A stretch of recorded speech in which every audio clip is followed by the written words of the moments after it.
जय जय राम सीताराम, जय जय राम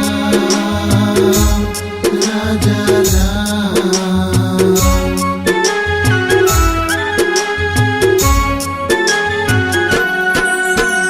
धन्य है बाबा तुम्हार सोच गा, धन्य है तुम्हार विचार, धन्य है बाबा तुम्हार सोच गा, धन्य है तुम्हार विचार। धन्य है बाबा तुम्हार सोच गा, धन्य है तुम्हारे विचार, धन्य है बाबा तुम्हार सोच गा, धन्य है तुम्हारे विचार। राम नाम गुण गा के, राम नाम गुण गा के भक्ति ममन लगाए, भक्ति ममन लगाए।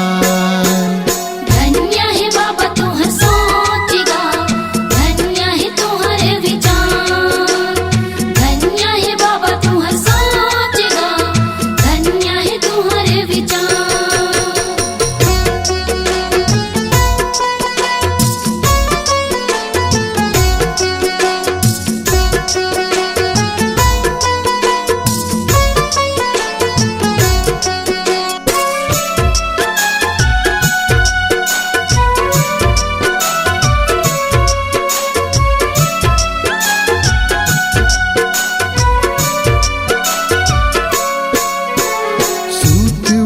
के रोज बिहनिया प्रभात फेरी गाथोगा, प्रभात फेरी गाथोगा बाबा, प्रभात फेरी गाथोगा।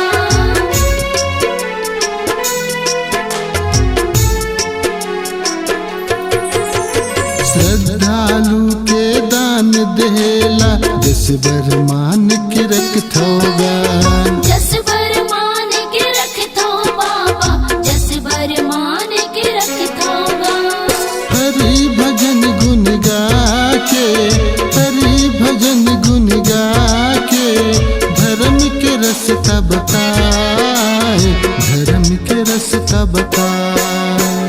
धन्य है बाबा तुम्हार सोच गा, धन्य है तुम्हारे विचार, धन्य है बाबा तुम्हार सोच गा, धन्य है तुम्हार विचार।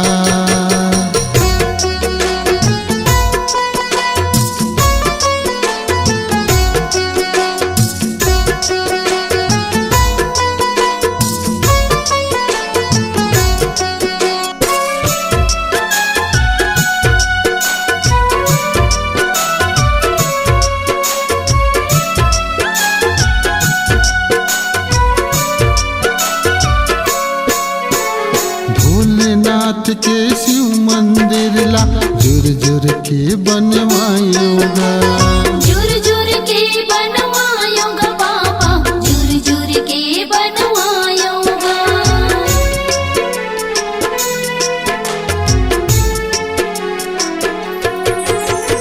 निर्मल पानी नवा तालाब में मछली घलो बनवायोगा, बजरी घल बनवायोगा बाबा, बजरी घल बनवायोगा। दान देवैया सब दानीला, दान देवैया सब दानीला कोटि कोटि प्रणाम हे, कोटि कोटि प्रणाम हे। धन्य है बाबा तुम्हार सोच गा, धन्य है तुम्हारे विचार, धन्य है बाबा तुम्हार सोच गा, धन्य है तुम्हार विचार।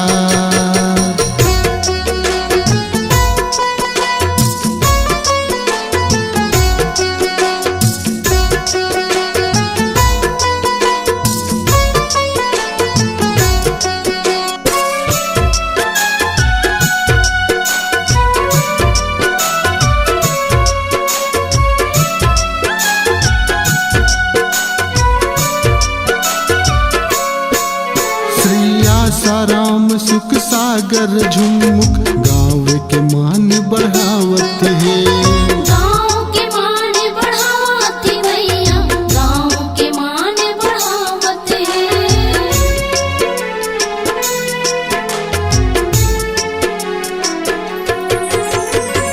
में जगत यौरा माधार भक्ति भाव बगिरावत है।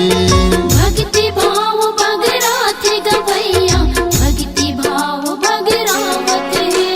हर सोमवार के माता बहन मन, हर सोमवार के माता बहन मन आके भजन सुनाए, आके भजन सुनाए।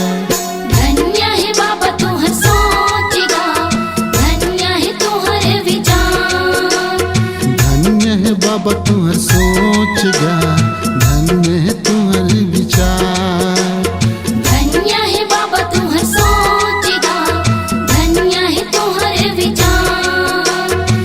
धन्य है यहाँ के सोच जी, धन्य है सबके विचार। धन्य है पर सदा गाँव जी, धन्य है यहाँ के भाव।